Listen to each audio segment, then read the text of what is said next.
ఇండోనేషియాలో మరో ద్వారక. ఒక నగరం జల సమాధి కాబోతుందా? ప్రకృతి విసిరే సవాళ్లకి మచ్చుతునక. మనిషి విధ్వంసానికి ఇదో కొత్త ప్రతీక.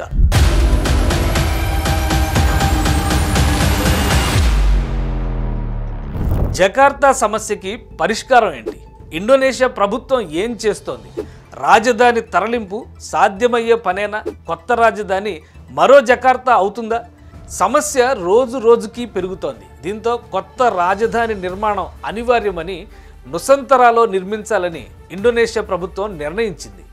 జకార్తాకు ఉత్తరాన 1200 కిలోమీటర్ల దూరంలో కాలిమంతన్ రీజియన్లో నుసంతరా ఉంది. కొత్త రాజధానిని నిర్మించే ప్రాజెక్టుకి దాదాపు $35 బిలియన్ ఖర్చు అవుతుందని 2035 నాటికి ఇది పూర్తి చేసేలా ప్రణాళిక సిద్ధం చేసింది ఇండోనేషియా ప్రభుత్వం.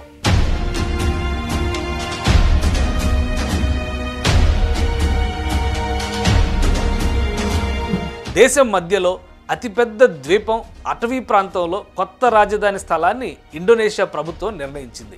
2019లో తొలిసారిగా ఇండోనేషియా అధ్యక్షుడు జోకో విడోడో దీనిపై ప్రకటన చేశారు. 2022 మధ్యలో ఈ ప్రాజెక్టు పనులు ప్రారంభమయ్యాయి.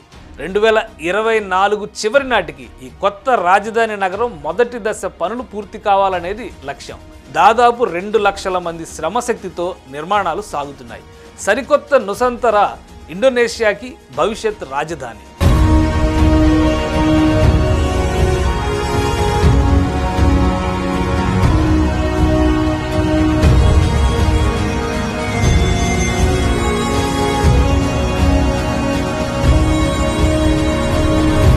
రాజధాని నగరాన్ని తొలి ఇటుక నుంచి నిర్మించుకునే అవకాశం, సామర్థ్యం అన్ని దేశాలకు ఉండదని అధ్యక్షుడు విడోడో నూతన రాజధాని నగరంలో జరిగిన తొలి కేబినెట్ భేటీలోనే ప్రకటించారు. మునక ప్రమాదం ముంచుకొస్తుండటంతో నిర్మాణంలో వేగం పెంచారు. ఆధునిక సదుపాయాలతో పాటు ప్రకృతితో సమ్మిళితమైన గ్రీన్ హైటెక్ సిటీగా నుసంతరాన్ని తీర్చిదిద్దడమే సంకల్పం.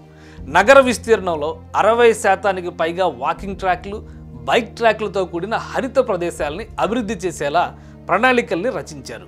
నుసంతరా ప్రాజెక్టుని 5 దశలుగా ఇండోనేషియా ప్రభుత్వం విభజించింది. కానీ ఆర్థిక అంశాలే ఈ మెగా ప్రాజెక్టుని ప్రభావితం చేసే ఫ్యాక్టర్స్.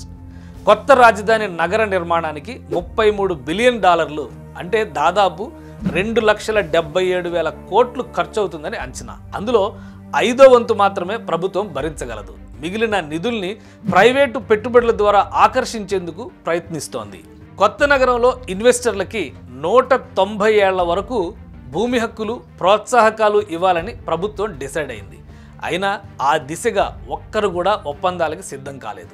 ఈ సమస్యని అధిగమిస్తూ planning and investment of Nusantara authority కొత్త పథకాన్ని అమల్లోకి తీసుకొచ్చింది.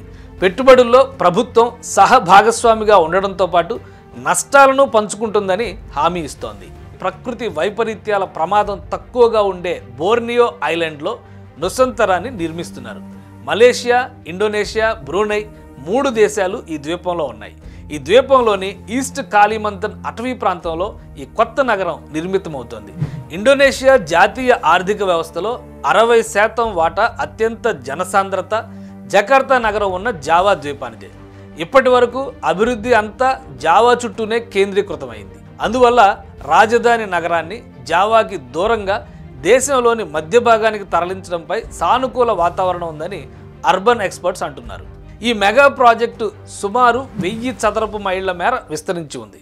ఈ నగరం రెన్యూవబుల్ ఎనర్జీ ఆధారితమని, స్మార్ట్ వేస్ట్ మేనేజ్మెంట్ వ్యవస్థ కూడా ఉంటుందని అధికారులు అంటున్నారు. కొత్త రాజధానిలో ఎలక్ట్రిక్ వాహనాలకు మాత్రమే అనుమతి ఉండేలా ప్రణాళికలను సిద్ధం చేశారు. ఇండోనేషియా కంటే ముందే బ్రెజిల్, నైజీరియా వంటి దేశాలు తమ రాజధానిని తరలించాయి. అయితే జకార్తా విషయంలో వాతావరణ సంక్షోభం దీనికి ప్రధానమైన కారణం. విపరీతమైన ప్రకృతి విధ్వంసం వల్లే జలఖడ్గం విరుచుకుపడుతోందనే వాదన రోజురోజుకి బలపడుతోంది. ఇండోనేషియాని ఆర్థిక శక్తిగా మలచడంలో జకార్తాది కీలక పాత్ర.